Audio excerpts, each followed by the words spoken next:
Okay, so that ATM thing जो कल sort of I forgot in the class. I was sort of mentioning that in the kilopascals. So 1 ATM in sorry मैं उसको pascal में बता रहा था. 1 ATM is actually 100 kilopascal. ये आप लोग बेटा अपनी notebooks में लिख लो. In fact, it's 101.3 kilopascal. तो अगर आपसे एग्जामिनर पूछता है कि जैसे हेबर प्रोसेस में 200 ATM है, तो 200 ATM I guess becomes 20,000 kilopascals. और अगर इसको आपको pascals में चेंज करना होगा तो फिर you go time it 1000 as well, because 1 kilopascal is 1000 pascals. तो 1 kilopascal is 1000 pascals. तो इस चीज़ को आप लोग लिख लें, कहीं याद रखें. 1 ATM is 100 kilopascals. अच्छा, अब स्टार्टिंग विद आई थॉट कि मैं ये पॉइंट आउट कर दूंगा before I forget it again. अब एटीपी से रिलेटेड कुछ इंपॉर्टेंट पॉइंट्स से पहले भी मैंने बताए थे. I explain the topics that you need to know about ATP paper. और जो स्टूडेंट शुरू से आ रहे हैं, in the start I explain the types of operators and things that we use in the lab. तो वो जो बीकर है, पेपर है, उन चीज़ों के यूजेस अब डायग्राम ड्रॉ करके तो मैं भी इस टाइम पे नहीं एक्सप्लेन करूंगा, it will take too much of time. लेकिन उनसे ज़्यादा इंपॉर्टेंट चीज़ें जो एटीपी के लिए चाहिए वो आप लोग मेरे साथ नोट करें. So when you are measuring liquids and they ask you what operators will you use for this and that, तो लिक्विड की मेजरमेंट में आपने याद रखना है कि if the liquid is coloured,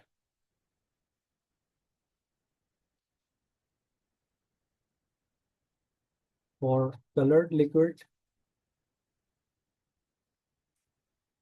whatever the operators you use, you take its lower meniscus.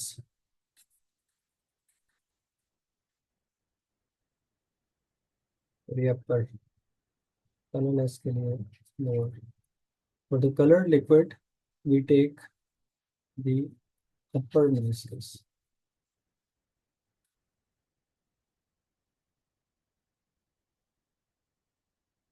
Like the reading, for example, अगर आपके पास ब्यूरेट है, पिपेट है, और उसमें आपने कोई कलर्ड सॉल्यूशन डाला था लाइक KMnO4 एंड एवरीथिंग, तो the solution would be like coloured through out.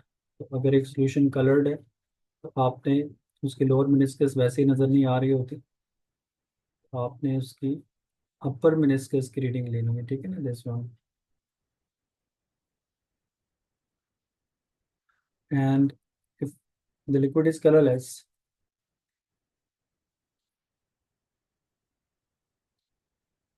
for colorless liquid you take the lower meniscus.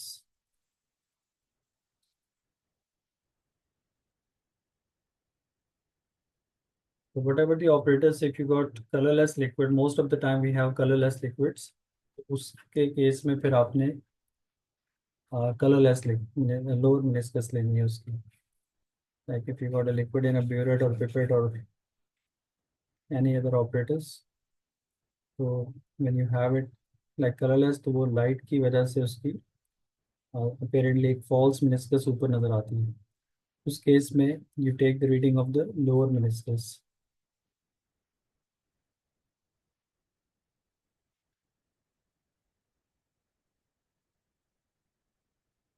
अब जिन लोगों ने अभी ज्वाइन किया है, मैं एक दफ़ा रिकैप कर देता हूँ. नोट्स आप लोगों ने बनाने हैं, टेक आउट योर नोटबुक्स. और एक चीज़ जो कल थोड़ा कंफ्यूज हो रही थी परसों, 1 ATM इज 100 kilopascal, ये मैंने स्टार्ट में पॉइंट आउट कर दिया. उसके बाद we started with ATP. So I be pointing out some random things that you need in different questions and concept. So when you are measuring liquid, तो उसमें एक चीज़ मैंने बताई है कि अगर आपका लिक्विड कलर्ड होता है तो उसकी रीडिंग लेते हुए आप उसकी टॉप लाइन मेनिस्कस की रीडिंग मेजर करते हैं. लोअर लाइन वैसे भी नज़र नहीं आती उसमें. But for a colourless liquid like water, acid base and all the other liquids, alcohols etc, you have two lines or meniscus. We take the reading from the lower because the light reflection gives us false reading, तो उसमें हम फिर lower वाली reading record करते हैं. और measuring liquid में फिर आपने याद रखना है कि we use pipette.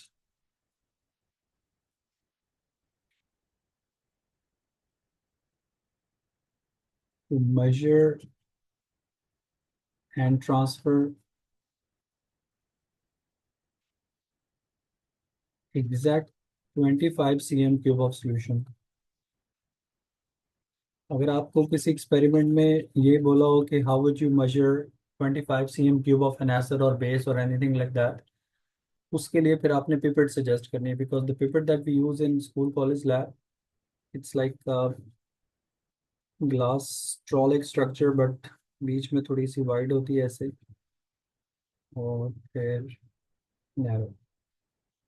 तो I mean when you fill this paper there is no graduation on top of it.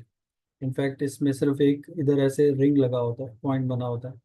When you fill the liquid till this point तो वो 25 cm क्यूब बन जाता है।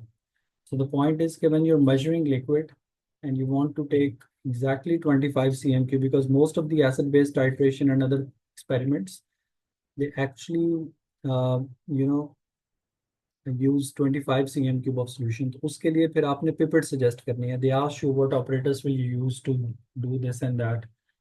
अब रिकॉर्डिंग मैंने स्टार्ट की हुई है, कुछ लोग लेट ज्वाइन कर रहे हैं। एटीपी की मैंने कुछ चीज़ें बेसिक एक्सप्लेन कर रहा हूँ अभी स्टार्ट में, ये आप लोग अपनी नोटबुक्स में लिख लें और याद भी रखें। अभी स्टार्ट में मैंने लिक्विड से रिलेटेड कुछ पॉइंट्स बताए हैं। कलर्ड लिक्विड की हम अपर मिनिस्कस नोट करते हैं, कलरलेस लिक्विड की लोअर मिनिस्कस लेते हैं। If you want to transfer 25 cm cube of solution to another operators or measure 25 cm cube, उसके लिए फिर आपने पिपेट सजेस्ट करनी है। And then to take or to measure solution or liquid up to 50 cm cube.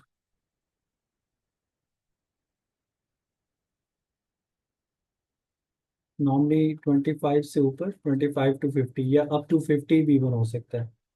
I mean pipette can be used exactly for 25, लेकिन अगर आप pipette नहीं यूज करना चाह रहे and the solution volume is up to maximum of 50 cm cube, तो फिर you can use burette.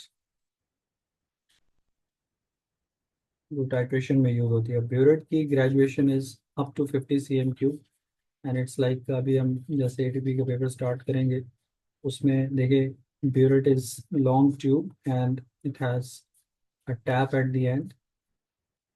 So the graduation is such that 50 is like down there and 0 is at the top. So the burette that we use in the lab has a capacity of total of 50 cm cube. अगर आपने कोई solution लेना है up to 50 cm cube, exactly 50 cm cube या mostly 25 to 50, उन सारे कामों के लिए हम burette यूज़ कर सकते हैं। एग्जैक्टली 25 लेने के लिए तो हम नॉर्मली पिपेट यूज करते हैं, but burette can be used for less than 25, more than 25, up to 50, because these operators have greater accuracies, इसलिए लिक्विड्स हम इनके थ्रू मेजर करते हैं। And then if the liquid that you want to take और measure is more than 50, then you use preferably measuring cylinder. तो फिर use measuring cylinder,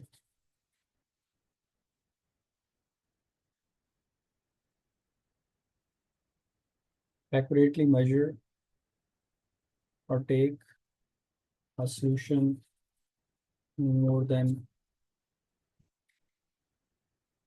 50 cm cube। वो नॉर्मली फिर 100, 150, 250, 1000 तक भी जा सकते हैं। हमारे जो मेजरिंग सिलेंडर्स हैं, दे हैव ग्रेटर कैपेसिटीज। जब आप पेट्रोल स्टेशन पे जाते हैं तो उसमें क्वालिटी कंट्रोल चेक करने के लिए उन्होंने चैलेंज लिखा होता है, साथ इस तरह का मेजरिंग सिलेंडर पड़ा होता है, दैट्स क्वाइट बिग वन।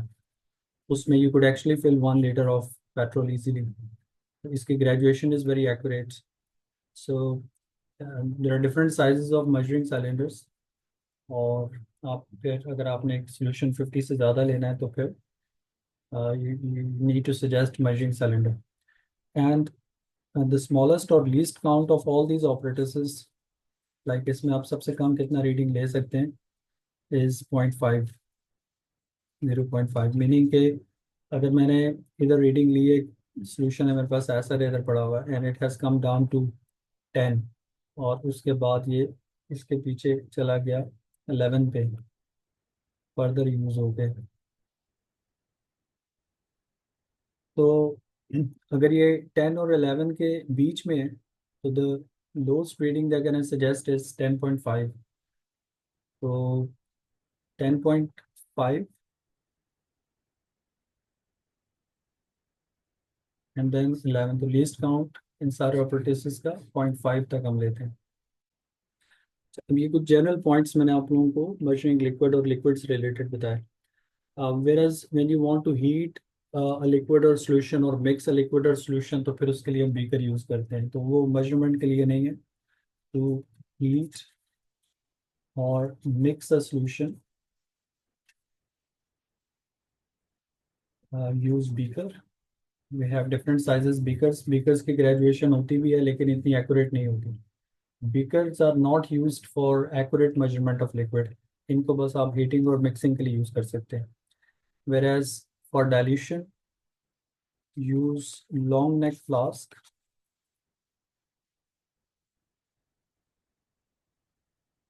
और अगेन मिक्सिंग और dilution.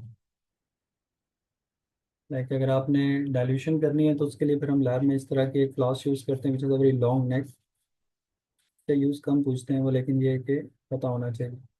So for example if I had some strong acid in the flask और उसको मैंने डाइल्यूट करना था, अगर मेरे पास इधर कंसनट्रेटेड सल्फ्यूरिक एसिड पड़ा हुआ है and I want to make it diluted and total volume 250 करना, तो इस पे भी ऐसे पॉइंट लगा होता है and when you fill it till this point तो it's like 250 cm cube normally. तो मैं उसको स्ट्रॉन्ग एसिड ले लूंगा and then I add more distil water into it up to this mark and then I can mix it. The reason for using this long neck flask is कि आप इसमें solution mix करते रहते हैं तो वो स्पिल नहीं होता and you can actually easily mix it all. तो ये तो थी कुछ पॉइंट्स और details regarding mixing liquids, right. अब इसके बाद जनाब आते हैं towards a few more things before I start moving on to the question. मैंने मैसेज में बताया था कि मैं आज एटीपी से रिलेटेड कुछ चीज़ें एक्सप्लेन करूंगा, तो वो मैं कर रहा हूँ। अभी मैंने उसमें लिक्विड्स बताए हैं, सॉल्यूशंस का बताया है, मेजरिंग सिलेंडर भी होता है मेजरिंग। हाँ जी जी, मेजरिंग सिलेंडर का मैंने बता दिया ना ऊपर। ये कि जब आपने सोल्यूशन जो मेजर करना है अगर वो 50 cm क्यूब से ज़्यादा है तो फिर उसके लिए आप ये मेजरिंग सिलेंडर यूज़ करेंगे। It looks like this. अच्छा, अब देखें कुछ चीज़ें रिलेटेड टू हीटिंग सॉलिड्स। तो अगर आप नंबरिंग करें तो इसको नंबर 2 कर लें, ऊपर सॉल्यूशंस वाली जो चीज़ थी लिक्विड्स वगैरह वाली तो नंबर 1 कर देते हैं। ये चीज़ें बड़ा अपने नोट्स में लिख लेनी है आपने, ठीक है ना। रिकॉर्डिंग मुझे नहीं लगता सब लोग देखते हैं जो क्लास में भी करते हैं। सो रिगार्डिंग सॉलिड्स और स्पेशली हीटिंग सॉलिड्स, सॉलिड्स को अ, हम हीटिंग करते हैं कई डिफरेंट पर्पसेस के लिए, या एक्वस सॉल्यूशन और सॉल्ट सॉल्यूशंस इसी के साथ ऐड कर लेते हैं।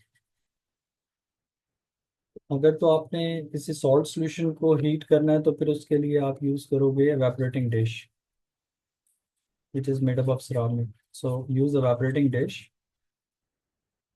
to remove water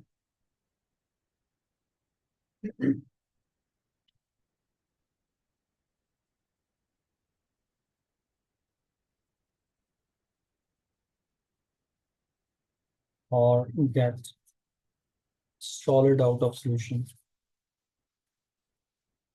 from a solution। तो अगर आपको ये पूछा जाए कि जी किस ऑपरेटर्स में आप हीटिंग करोगे तो फिर आप evaporating dish बताएंगे। But if you're trying to react a solid with some, I mean, you don't want to draw it and you want to react some uh, metal with air for example, तो उसके लिए हम use करते हैं crucible. सो use crucible. evaporating dish तो इस तरह की सिरामिक की होती है, ओपन होती है, उसको आप कवर वगैरह नहीं करते हैं। यू जस्ट डोंट केयर के वो जैसे डिकम्पोजिशन रिएक्शंस हैं, सॉल्ट लेके आप उसमें पाउडर हीट करते हैं उसको स्ट्रांगली, उसकी सारी गैसेस चली जाती हैं या लिक्विड चला जाता है और सॉलिड पाउडर बच जाता है। But crucible is used for reacting a metal or a solid with air।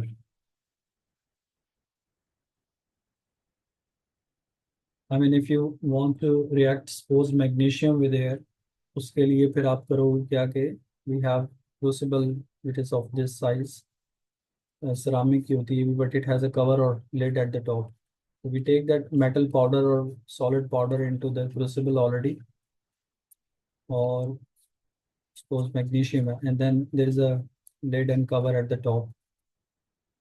तो इसमें होता क्या है कि अब एयर में oxygen is the one that could react all the time, right? तो you got the cover or lid on the top and every now and then you pick up this lid and then put it back. तो जैसे आप lid हटाते हैं वापस रखते हैं तो एयर could come in और वो इसके साथ रिएक्ट करती रहती है।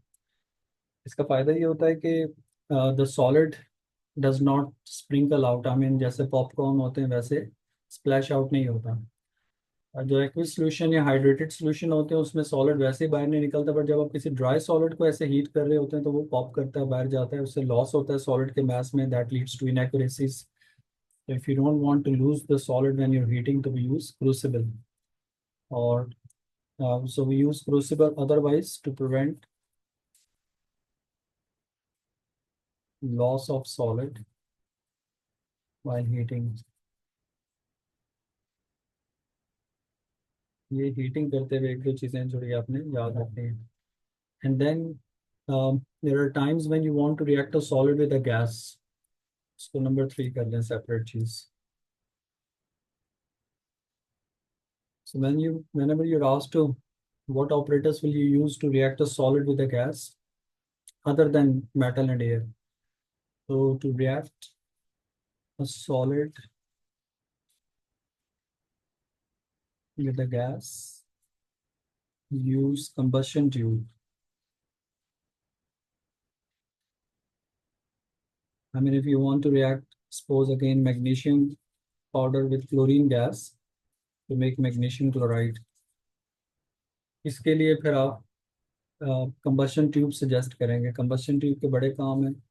It looks like a glass tube.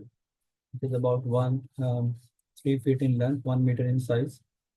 It's open from both ends. तो आप अपना मेटल पाउडर डाल के पोर्सलेन बोर्ड में रख के अंदर इसको पुश कर देते हैं। The magnesium powder for example is here, and if you want to heat तो आप हीट भी कर सकते हैं, where chlorine and magnesium reaction does not need heat. But एक साइड से फिर आप गैस पास करेंगे, suppose chlorine gas is passed in from this side and the excess gas is allowed to leave the other side. अगर आप किसी gas को किसी सॉलिड से रिएक्ट करना है तो you would always mention this combustion tube. It's not like you can take solid in a beaker and और टेस्ट ट्यूब तो उसमें आप उसको रिएक्ट करा दें। तो when you asked to how would you react a solid with a gas in the lab, उसमें आपने बताना है pass the gas from one side into the combustion tube while solid is placed inside. मतलब इस तरह से आपने एक स्टेटमेंट बतानी है जिससे पता चल जाए कि आप कौन सा ऑपरेटर्स यूज कर रहे हैं and how would you carry it out. And if some reaction needed heat, for example इसकी बहुत सारे एक्सपेरिमेंट्स हैं। सपोज अगर this copper 2 oxide is reacted with hydrogen, a very important reduction reaction. So it turns to copper and steam is formed. तो अगर आपको ये reaction कराना है तो फिर आप कॉपर 2 ऑक्साइड को उधर रखोगे, हाइड्रोजन गैस एक साइड से पास करोगे, एक्सेस हाइड्रोजन उधर से निकलेगी और copper powder will be left behind. So any reaction where you see a solid being reacted with a gas, उसमें नॉर्मली हम लोग कंबशन ट्यूब भी बताते हैं। अब आते हैं एक और चीज़ पे, उसको भी लिख लें। बाकी कुछ चीज़ें जो एटीपी के क्वेश्चंस हम कर रहे होंगे साइड बाय साइड वो आ जाएंगे, ठीक है? उसको अभी हमें इतनी टेंशन लेने की जरूरत नहीं है। Very important drying agents which are used for gases. तो ड्राइंग एजेंट्स हम लैब में यूज़ करते हैं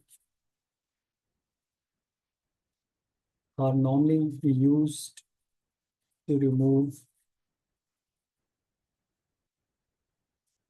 moisture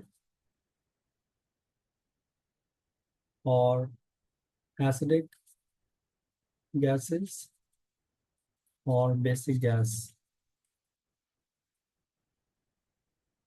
normally from a mixture of gases. तो जब आपने मिक्सचर ऑफ गैसेस में से कोई मॉइस्चर रिमूव करना है, water vapours, acidic gas remove करनी है या बेसिक गैस रिमूव करनी है, तो फिर हम ये ड्राइंग एजेंट्स यूज़ करते हैं। तो मॉइस्चर रिमूव करने के लिए the best drying agents are concentrated sulphuric acid, that's a very good drying agent, और anhydrous calcium oxide and calcium chloride. ये तीन मैंने लिख दिए, इनमें नॉर्मली आप लोग कंसनट्रेट सल्फ्यूरिक एसिड ही बताएंगे, whereas these two can also be used, anhydrous। Acidic gas अगर आपने रिमूव करनी है, इसके लिए आप कोई ऑपोजिट सब्सटेंस बताएंगे which can react with acidic gas. उसके लिए फिर आप कोई भी स्ट्रॉन्ग एल्कली बता दें, या कैल्शियम ऑक्साइड, ये वाला जो इधर है वो, और a strong base like sodium hydroxide solution। I repeat, if you want to remove an acidic gas from a mixture, you need to make it react with something which is opposite in nature, that is basic। और likewise जब आपने basic gas remove करना है like ammonia, उसके लिए फिर आप कोई एसिडिक चीज सजेस्ट करेंगे, again concentrated sulphuric acid would fit in here. और उसके अगेंस्ट आप कोई और एसिडिक ऑक्साइड भी यूज कर सकते हैं, लेकिन नॉर्मली हम लोग कंसनट्रेट सल्फ्यूरिक एसिड यूज करते हैं इसमें, जैसे फास्फोरस ऑक्साइड है P2O5 एक्सेट्रा, और P4O10। तो ड्राइंग एजेंट की जो लॉजिक है वो ये कि it has to be of the opposite nature against something which you want to take out. For example अगर मेरे पास अब इधर जगह नहीं है, मैं ऊपर लिखता हूँ, अगर आप लोगों ने इसको लिख लिया है, I can actually use this space perhaps. और इसके लिए हम यूज करते हैं you shape tube, U shape operators. और सपोज अगर हमारे पास कोई मिक्सचर ऑफ गैसेस है,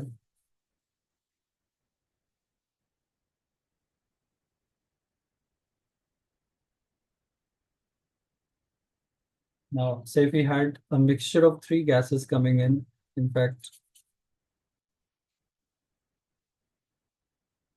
and that mixture of gases was formed as a result of decomposition of nitrate salt, तो उसमें हमारे पास नाइट्रोजन डाइऑक्साइड गैस थी, ऑक्सीजन थी, और वाटर वेपर्स थे, मॉइस्चर भी था, everything is gas, and they were like passed from this U-shaped tube,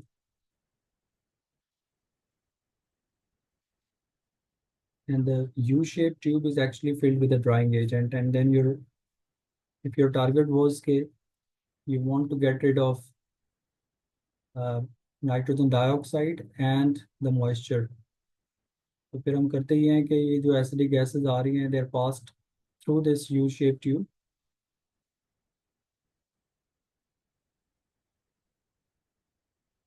and there actually put into the solution. अगर तो वो सॉलिड पार्टिकल्स हैं तो फिर तो ऊपर ही रहता है, अगर आपने इधर कोई सॉल्यूशन यूज किया हुआ है तो वो फिर ट्यूब उसके अंदर डिप दिखाएंगे। The other side where it leaves, तो वहाँ उस साइड पे tube has to be outside the solution, preferably बाहर नजर आनी चाहिए। तो अगर यहाँ देखें, मैंने सपोज रिमूव करना था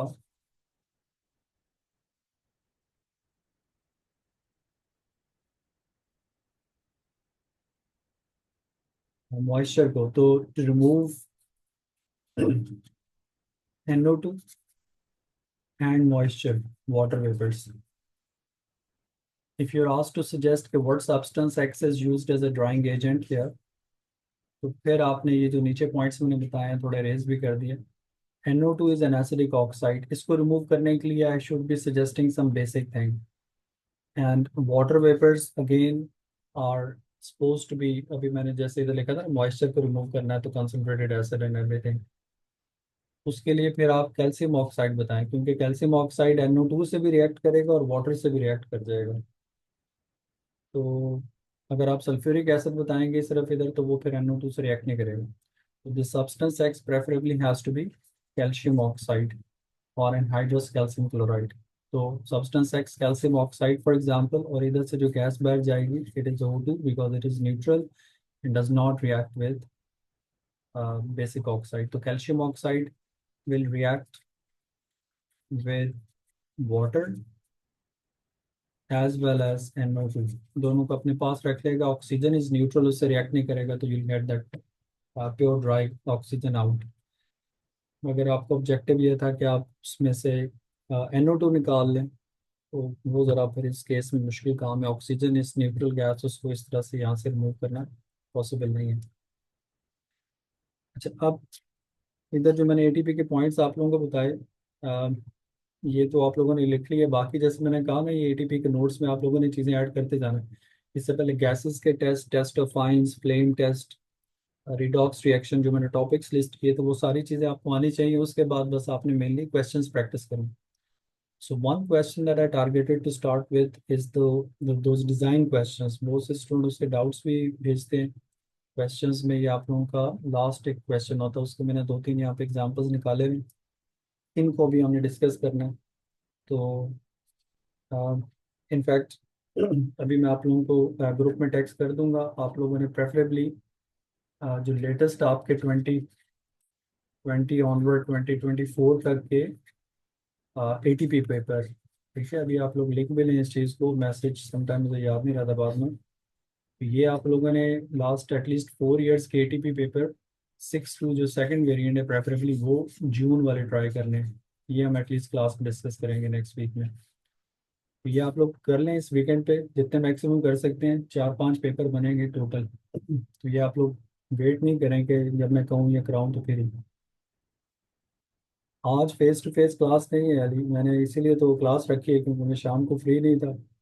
तो मैंने कहा क्लास ज़ाया हो जाएगी। कल भी आप लोगों का फिजिक्स का मॉक चल रहा था मेरी क्लास के टाइम पे, तो फिर उन्होंने कहा सर आप कल रख लें। तो आज भी, आज तो खैर मेरी अपना मसला था तो मैंने ऑनलाइन इसीलिए रख ली है। आज तो आप शाम शाम में शायद आप लोगों का फिर फिजिक्स का कोई मॉक है या कोई टेस्ट है, आई नो, बट वो शायद थोड़ा लेट है। बट केमिस्ट्री अब फेस टू फेस नहीं है बेटा आज किसी को। जी, ये पेपर आप लोग वीकेंड पे ट्राई करें। नेक्स्ट वीक में हमने यही डिस्कस करने हैं, ठीक है। और साथ एमसीक्यूज और स्ट्रक्चर्ड भी करें जितने कर सकते हैं। अब ये वाला क्वेश्चन पढ़े आप लोग सब मेरे साथ। और इसके लिए ये डिज़ाइन वाले क्वेश्चंस हैं। आपको पता है लास्ट क्वेश्चन टिपिकली वो देते हैं 5-6 मार्क्स का, 6 मार्क्स का। और इसमें स्टूडेंट स्ट्रगल करते हैं क्योंकि इसमें आपको अपना काफ़ी सारे ऑपरेटर्स, टेक्निक, कॉन्सेप्ट को कंबाइन करके प्लान बताना होता है। इसको डिज़ाइन एक्सपेरिमेंट भी बोलते हैं, डिज़ाइन क्वेश्चन भी बोलते हैं, और प्लान एक्सपेरिमेंट और प्लान क्वेश्चन भी बोलते हैं। So many window cleaner product contain ammonia. जब आपको ये बात पता चल गई तो बस आप इसके साथ पॉइंट आउट कर लें कि ये बेसिक है। तो aqueous ammonia is an alkali, ये उसने बता दिया, and reacts with dilute acid. मतलब ये है कि आप इसकी टाइट्रेशन करा सकते हैं, acid based reaction. So plan an investigation to find which of the two window cleaning product contain the most concentrated aqueous ammonia solution. Include your plan, method that you will use, how the results will be determined, window cleaning product and every concentrated aqueous ammonia. You're provided with aqueous solution of two window cleaning product, dilute HCl of known concentration in common laboratory operators.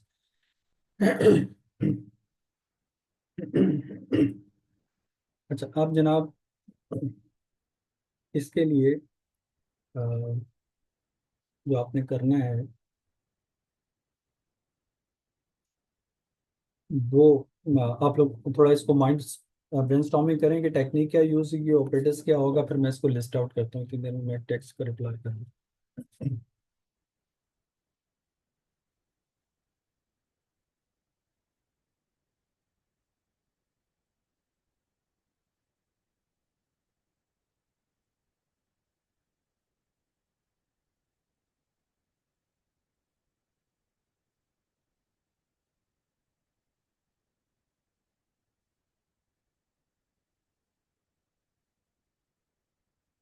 Alright, so you should suggest titration for it, ठीक है। और titration के लिए आपको पता है कि हम जो ऑपरेटर्स बताते हैं, उसमें ब्यूरेट है, पिपेट है, टाइट्रेशन कॉनिकल फ्लास्क है, इंडिकेटर है, और सारा।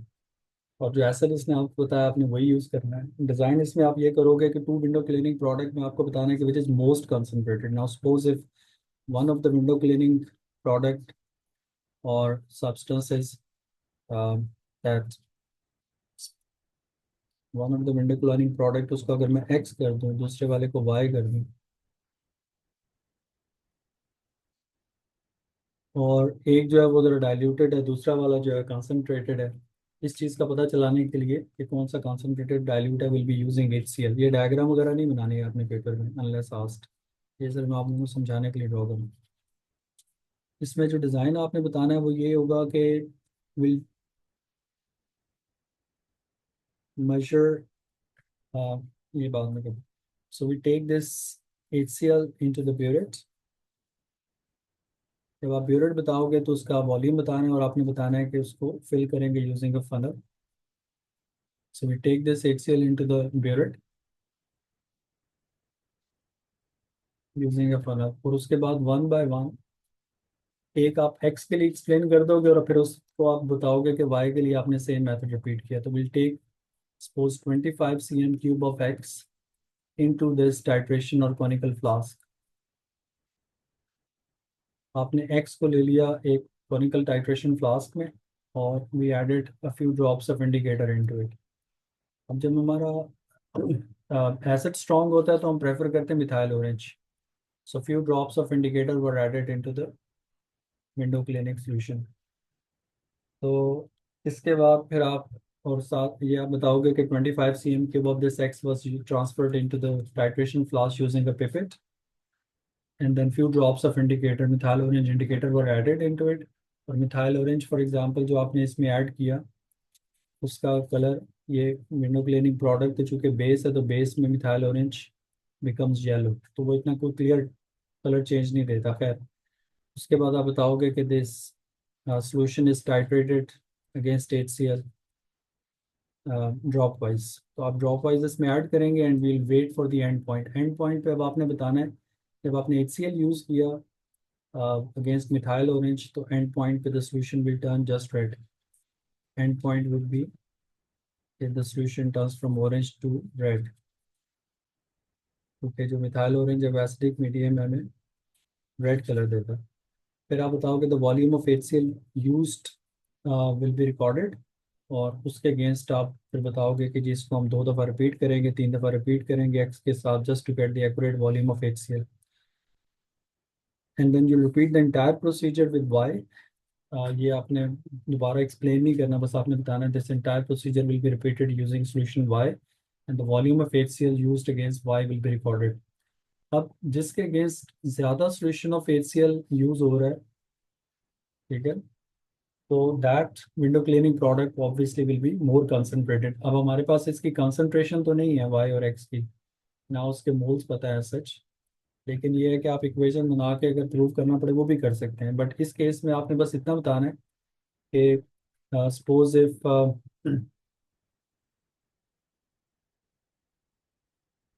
so suppose if this solution was like y was concentrated so if y is concentrated तो greater volume of HCl will be used.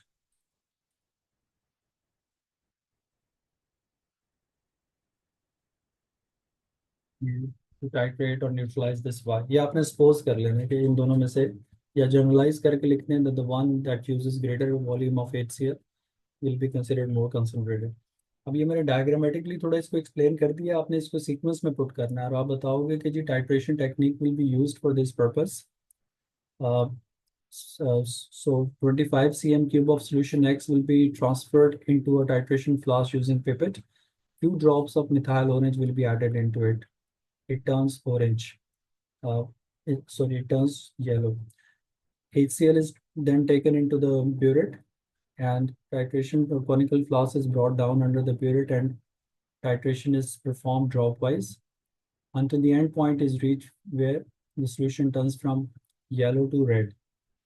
The experiment is repeated 2 more times to get the accurate volume of HCl used against 25 cm cube of X. Procedure is repeated thrice against solution Y. So the solution that uses greater volume of HCl for the neutralization will be considered more concentrated. इस तरह से आपने इसको बताना. Question titration हर दफ़ा नहीं आता mostly yes titration आता है जहाँ पर आपने कंसंट्रेशन निकालनी होती है ना ये बताना होता है कि कौन सा ज़्यादा कंसंट्रेटेड है डाइल्यूट वहाँ टाइट्रेशन बताएंगे. सोल्यूशन ट्रांसफ़र कैसे करना है पिपेट किधर यूज़ होगी ब्यूरेट किधर यूज़ होगी ये सारा आपने बताना. अब जैसे ये वाला एक्सपेरिमेंट है इसको भी देखें. A sample of muddy river water contains water, dissolved solid and soluble solid. मतलब आपके पास मडी रिवर वाटर है उसके अंदर उसने आपको खुद ही बता दिया कि एक तो ज़ाहिर है वाटर ही होता है वाटर के साथ उसके अंदर इनसॉल्युबल सॉलिड होते हैं सैंड वगैरह या और चीज़ें। और फिर डिजॉल्व सॉल्ट्स होते हैं या सॉल्युबल सॉलिड्स होते हैं, डिजॉल्व सॉल्ट्स। अब क्वेश्चन इसमें क्या है, plan an investigation to find concentration of dissolve solid in gram per DM cube. मोल पर डीएम क्यूब में नहीं कह रहे, ग्राम per DM cube, like 1 DM cube में कितने ग्राम्स हैं उसके। और in your answer state how you will work out the concentration of dissolved solid in gram per dm cube. You're provided with a small sample less than 1 dm cube, like जो आपका muddy water of river water and common laboratory operators. अच्छा, अब इसके लिए देखो उसने आपको 1 DM cube exact नहीं दिया, उसे थोड़ा दिया है। तो अब आपने करना क्या है इसमें, देखें इसमें जो स्ट्रैटेजी है बहुत सिंपल है। आप लोगों से वो पूछ रहा है कि जो डिजॉल्व सॉलिड है उसकी अमाउंट आपने बतानी है ग्राम पर डीएम क्यूब में। तो we don't need to care about insoluble solid, we just need to take it out. तो जो डिजॉल्व है उसका ग्राम पर डीएम क्यूब में बताना है। इसके लिए आप बताओगे कि ये जो आपके पास सोल्यूशन आपको मिला हुआ है 1 डीएम क्यूब से कम है, मे बी 900 सीएम क्यूब था टोटल। तो आपने सारे का सारा सोल्यूशन नहीं लेना, आपने बताना है कि जी सपोज 250 सीएम क्यूब और 200 सीएम क्यूब कर लें, जितना मर्जी कर लें, वो आपकी चॉइस है, लेकिन बहुत कम भी ना करें, बहुत ज़्यादा वॉल्यूम भी ना बताएं। So T 200 cm cube of muddy water or river water is taken into a large beaker using a measuring cylinder। ठीक है ना, अब देखो मैंने 200 लिया विच इज़ मोर देन 50, तो मैंने इसको मेजरिंग सिलेंडर बताया, इसके थ्रू मैं इसको बड़े सारे बीकर में ऐड कर लूँगा। तो आपने रिवर वाटर का 200 सीएम क्यूब निकाल लिया एक लार्ज बीकर में, और ये आपने ट्रांसफ़र किया है बाय यूजिंग मेजरिंग सिलेंडर।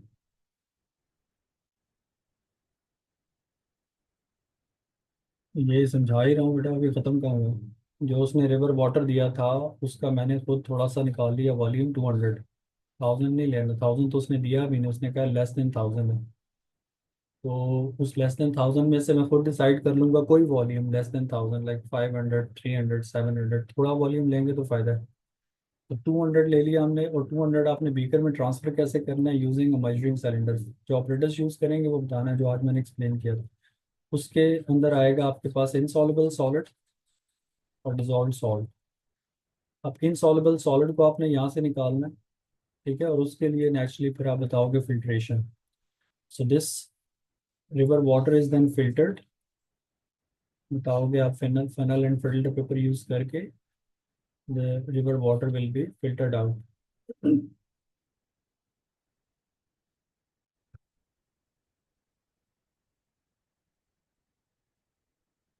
जब आप इसको फिल्टर करेंगे तो जितना भी insoluble dissolve salt insoluble solids थे वो सारे इधर आ जाएंगे, ठीक है, इनसॉल्युबल सॉलिड। जब इनसॉल्युबल सॉलिड इधर आ जाएंगे तो डिजॉल्व सॉल्ट इधर आ जाएंगे, 200 सीएम क्यूब। जैसे like 200 cm cube of dissolved salt solution।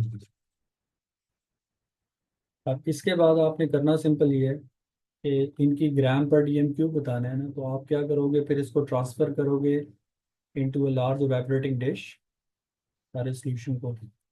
So you transfer it into the large evaporating dish, और इसको करोगे हीट।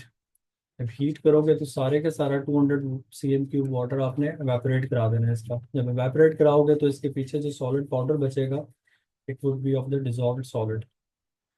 अब मैंने क्या करना है कि इसको उठा के आप वे करोगे। सो what we done here is sort of in sequence filtration to remove insoluble solid, drying to remove water,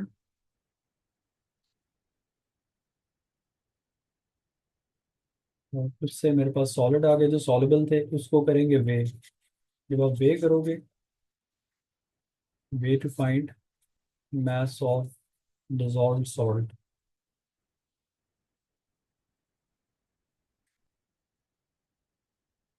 अब जब आपने उसको बताना है ना वे दिस सॉल्ट सैंपल, तो वे करने के लिए आप बताओगे you we use a weighing scale that can measure up to 2 decimal places. ठीक है, जो लैब में वेइंग स्केल्स होते हैं they can measure up to 2 decimal places, like 2.10, 2.35, इस तरह से।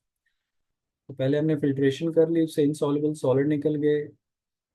फिर ड्राइंग किया, वाटर सारा निकाल दिया। फिर हमारे पास सॉल्युबल सॉलिड्स आ गए। सॉल्युबल सॉलिड का मास निकालना है, वो आपके पास से वेइंग स्केल से आ गया। इसके बाद आप बताओगे कि सपोज इफ 200 cm³ जो आपने लिया था ऊपर सैंपल ये वाला, कंटेन सपोज ये वाला मास जो आपके पास आया 4 ग्राम। उसने आपसे पूछा 1 dm³ में कितना है, तो देखो 200 cm³ में 4 ग्राम डिजॉल्व सॉल्ट है, तो 1000 में एक्स हो जाएंगे। ये कैलकुलेशन करके बतानी नहीं है आपने, मैं सपोज कर रहा हूँ बस। जो मैथ्स आपके पास आएगा that will be grams in 1000 cm³ पर ग्राम पर dm³। ये मैं आपको सिर्फ आइडिया दे रहा हूँ, ये कंसंट्रेशन हम मोल पर dm³ में नहीं निकाल रहे, हम सिर्फ ये बता रहे हैं कि उसका कितना मैथ था पर dm³। तो अगर 200 में 4 ग्राम है तो 1000 में एक्स मैथ आ गए। इसके लिए टाइट्रेशन नहीं बतानी है आपने।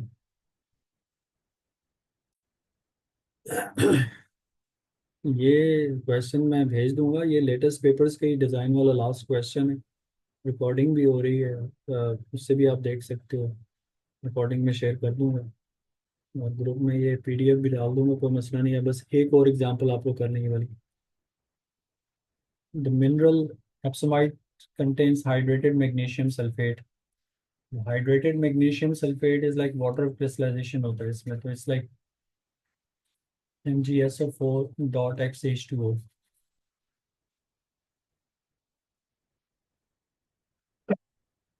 So when epsomite is heated strongly, it loses water and eventually becomes anhydrous. Anhydrous मतलब है वो सिर्फ ये MgSO4 रह जाएगा. So plan an investigation to find percentage mass of water in the sample. And your plan should include how would you calculate percentage mass of water in epsomite. You have access to the common laboratory apparatus. अब ये तो बहुत ही simple है। देखिए इसमें ज़रा आप titration वगैरह तो नहीं बताएंगे। बस आपने हाइड्रेटेड कॉपर सल्फेट और कोबाल्ट क्लोराइड। जो कॉपर सल्फेट है ना बेटा, वो तो मैंने याद कराया ना, वो तो आपने याद रखना है। हाइड्रेटेड कॉपर सल्फेट में जो वैल्यू ऑफ एक्स है वो 5 है, वो आपने आपके सिलेबस में है। तो जब आपसे वो पूछते हैं ना formula of hydrated copper sulphate, तो आप 5 बताएं। बाकी जितने भी हाइड्रेटेड सॉल्ट्स हैं उसमें आपने एक्स याद रखना है, वो वैल्यू फिक्स नहीं है, एक्स और एन भी होता है कभी। कोबाल्ट क्लोराइड के अंदर हाइड्रेटेड फॉर्म में this is X, but not need to know the number, it's actually 2। Copper sulphate syllabus में इसमें वैल्यू ऑफ एक्स याद रखनी है, ना याद आए तो एक्स एटलीस्ट लिख दें। ठीक है ना, सिर्फ CuSO4 नहीं लिखना उसका फॉर्मूला। तो अब जनाब जरा इसको मेरे साथ डिस्कस करें। हाइड्रेटेड कॉपर सल्फेट है MgSO4.XH2O। आपने ये बताना है कि इसके अंदर कितना वाटर था या percentage loss by due to water, वो आपने बतानी है। तो आप इसको ज़रा हीट करेंगे। जब आप हीट करेंगे it will turn into magnesium sulphate and hydrous, and X mass of water will be lost as a gas. ये सॉलिड होगा, ये हाइड्रेटेड है, सॉलिड है।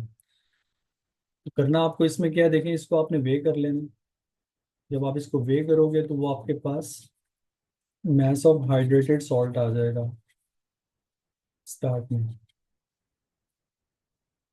अब जब आप मास ऑफ हाइड्रेटेड सॉल्ट आपको पता चल गया, उसके बाद आप बताओगे कि विल ऐड सपोज 10 ग्राम और fixed mass of hydrated magnesium sulphate or known mass of magnesium hydrated magnesium sulfate into evaporating dish and heat it strongly until no change in mass was recorded।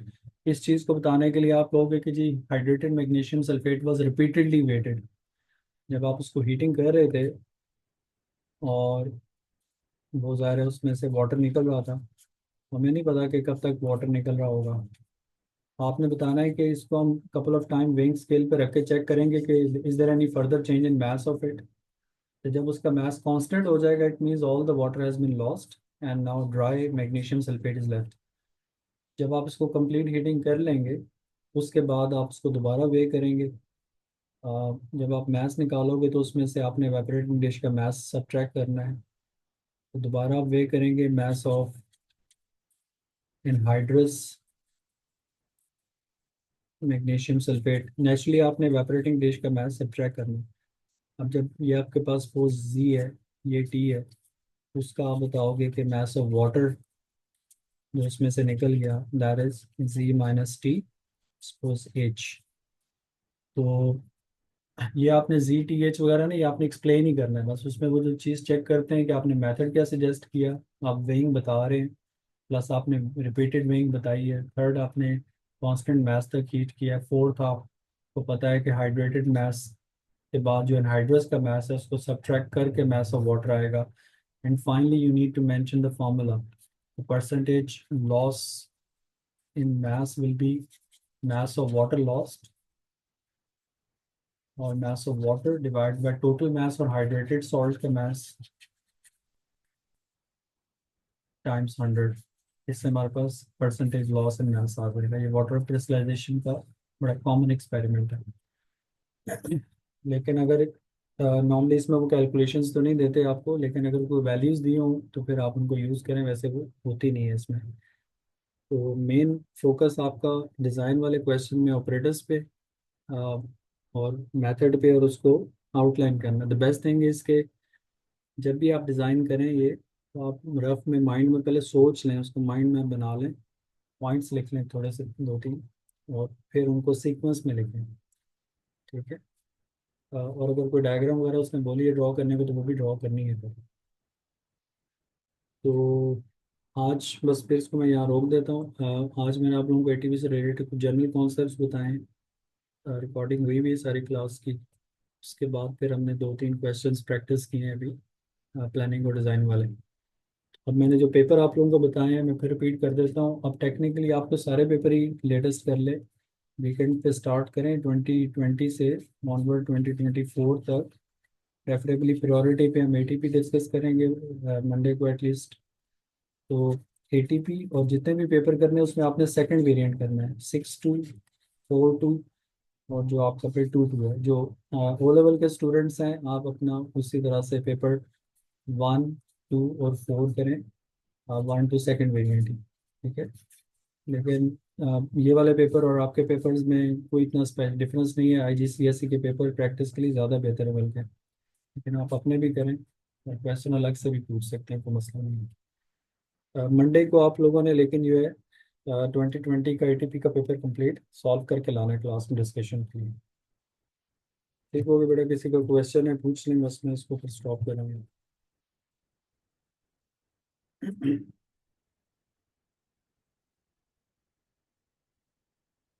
Ji ji.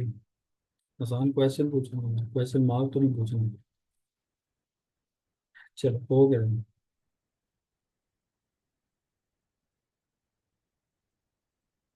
Weak acid के लिए कौन सा indicator use होता है? Weak acid के लिए हम कोई सा भी बता सकते हैं। लेकिन नॉर्मली आपको एसिड बेस टाइट्रेशन एक्सपेरिमेंट्स जो मिलते हैं उनमें उनमें एसिड या बेस दोनों में से कोई एक चीज़ स्ट्रांग होती है। ठीक है।